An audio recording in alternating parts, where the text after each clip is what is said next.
Okay, so we have an action potential. It's coming down the line, down the axon, and we have neurotransmitters that are packaged within vesicles. How do we get the neurotransmitter out of the vesicle and out of the cell and able to go and affect another cell? Well, to understand this, we have to realize that there's a cell membrane, but the cell also has a lot of other membranes that are inside in these things called organelles. So, for instance, there's a nuclear envelope, a nuclear membrane. There are mitochondria. These are the powerhouses of the cell. There's endoplasmic reticulum, where all the proteins are made, so the manufacturing cell center of the cell. There are endosomes and lysosomes, which are basically the garbage collectors of the cell.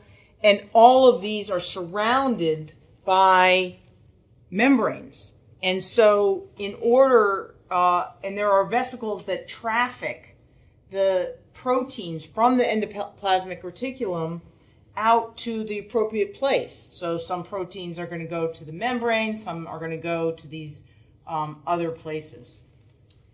So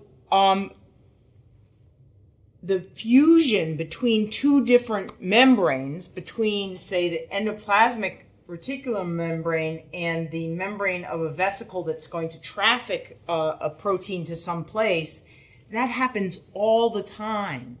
It happens constitutively. And so our challenge as a neuron is to stop that. We can't have these vesicles fusing with the plasma membrane, with the cell membrane all the time. That would not work. What we want to do is we want to make the vesicle fuse to the membrane only when the action potential arrives. So the key to neurotransmitter release is two things. Number one, we're going to suppress constitutive release. Suppress constitutive or ongoing release. And number two, we're going to link the release that we want. We're going to link release in the synaptic terminal to the action potential. So we're going to link release to the action potential. And the way that we do that, first of all, there's a molecule that suppresses constitutive release within the synaptic terminal. So that's great. So that's done. Now let's think about how do we link release to the action potential? Well, when the action potential comes down, the membrane potential, remember that the membrane potential, if this is 0, ground, the membrane potential is around negative 65 millivolts. But in comes that action potential, and it goes skyrocketing. And as this potential increases, it opens a particular type of ion channel that lets in we haven't talked about this ion, but it's a very important ion. It lets in calcium ions. These are positively charged. They forgot 2 electrons, so they've got 2 positive charges.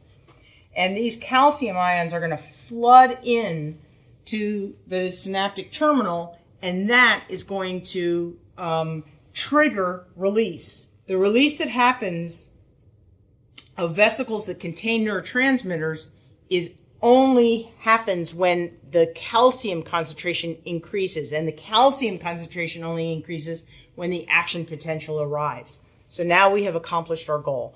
We've suppressed the constitutive release, and now we've linked the release to the action potential. And all that happens when the calcium concentration increases is that this vesicular membrane and the cell membrane, they're not just close, they fuse. And so you get something that looks like this. Calcium comes in, and now these two touch, and then it looks something like this. It opens, this joins, and it opens, and then that goes to a bigger opening, and then it's all one. So now we have released neurotransmitter. But the key point was that we didn't particularly it's not like we pumped it out. We simply fused the vesicle membrane to the cell membrane. In the next segment, we're going to look at a very important drug that affects this process.